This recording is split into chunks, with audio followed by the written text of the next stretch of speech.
आमीन वस्सलातु वस्सलामु अला सय्यिदिल मुरसलीन व सहबिहि अजमाइन। क़ाल अल्लाहु तबारक व तआला फ़िल क़ुरानिल मजीद वल फ़ुरक़ानिल हमीद। अऊज़ु बिल्लाहि मिनश शैतानिर रजीम। बिस्मिल्लाहिर रहमानिर रहीम। कुल हल यस्तविल लज़ीना यअलमून वल लज़ीना ला यअलमून। मेरे अजीज बच्चियों, मैं आपसे पहले गुजारिश करूंगा कि आप हजरात थोड़ा खामोश हो जाएं और शांति का माहौल बनाए रखें। अब ज्यादा वक्त आपका नहीं लिया जाएगा, थोड़ा खामोशी का माहौल बनाए रखो तुम लोग। देखिए, अल्लाह ताला ने कुरान मजीद में अपने नबी से फरमाया कि नबी आप लोगों को बता दीजिए, आप लोगों को समझा दीजिए कि पढ़ा लिखा इंसान और गैर पढ़ा लिखा इंसान दोनों बराबर नहीं हो सकते। धूप और साया बराबर नहीं हो सकते, रोशनी और तारीकी बराबर नहीं हो सकती। इसी तरह एक पढ़ा लिखा इंसान और एक गैर पढ़ा लिखा इंसान दोनों बराबर नहीं हो सकते। कुरान मजीद जब ये कह रहा है कि पढ़ा लिखा इंसान और गैर पढ़ा लिखा इंसान दोनों बराबर नहीं हो सकते हैं,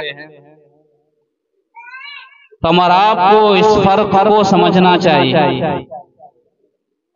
अजीज बच्चियों, आप यहाँ पढ़ने के लिए आए हैं। आप अपने मुअल्लिमात से आप तालीम हासिल करें, उस चीज को सीखें, तरबियत याफ्ता बने। यह आपके लिए बड़ी अहम चीज है। इसी के साथ साथ मैं यहाँ के मुअल्लिमात से भी अर्ज करूंगा कि आप अपने अंदर 3 बुनियादी सिफात को पैदा करें। ये किसी भी मुरब्बी के लिए ये जरूरी है, जो भी तरबियत दे रहे हैं उनके लिए जरूरी है कि 3 बुनियादी सिफात उनके अंदर हो। एक तो ये कि हम जिस काम को भी कर रहे हैं, हम पढ़ाने का काम कर रहे हैं, तो हम अपनी नीयत को दुरुस्त कर लें। हम नीयत कर लें कि हम अल्लाह की रज़ा के लिए इन बच्चों को तालीम दे रहे हैं। इन बच्चों और बच्चियों को अल्लाह की खुशनुदी के लिए हम पढ़ा रहे हैं। तनख्वाह या इस तरह की चीजें वो दूसरे दर्जे की चीज है। आप अव्वलन अपनी नीयत को दुरुस्त कर लीजिए कि हम अल्लाह के लिए तालीम दे रहे हैं। तो इसमें आपका भी फायदा है और आपकी जो नस्लें हैं उनका भी इसमें फायदा है। और उसी के साथ साथ दूसरी सिफत हम सबों को अपने अंदर ये पैदा करना चाहिए कि हम मुत्तकी और परहेजगार बन जाएं। इसलिए कि अल्लाह ताला ने इरशाद फरमाया, इन्ना अक्रमकुम इंदल्लाहि अत्काकुम, कि तुम में बेहतरीन इंसान वह है जो मुत्तकी और परहेजगार हो।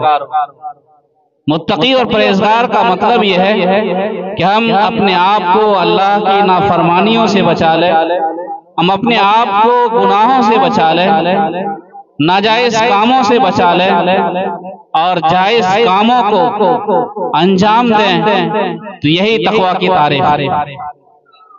हम अगर नाजायज कामों को छोड़ दें, अल्लाह की नाफरमानियों को छोड़ दें, दिन के उजाले में हो, रात की तारीकी में हो, तन्हाई में हो, जमात के अंदर हो, हम अगर अल्लाह की नाफरमानियों को छोड़ दें तो हमारे अंदर तकवा पैदा हो जाएगा।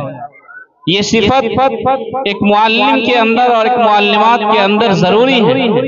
जब तक आपके अंदर तकवा और परहेजगारी की सिफत पैदा नहीं होगी, आप अपने बच्चों और बच्चियों के अंदर असर नहीं डाल सकते हैं। आप अपने बच्चों और बच्चियों की सही तालीम और तरबियत नहीं कर सकते।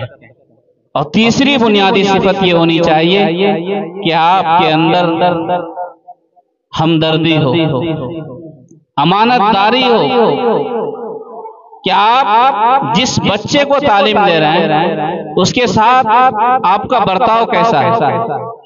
आप अमानतदारी के साथ उसे तालीम दे रहे हैं या नहीं दे रहे, सिर्फ वक्त गुजारे कर रहे हैं या उसे अमानतदारी के साथ तालीम दे रहे हैं। इन्नल्लाह यामुरुकुम अन तुअद्दुल अमानाति इला अहलिहा।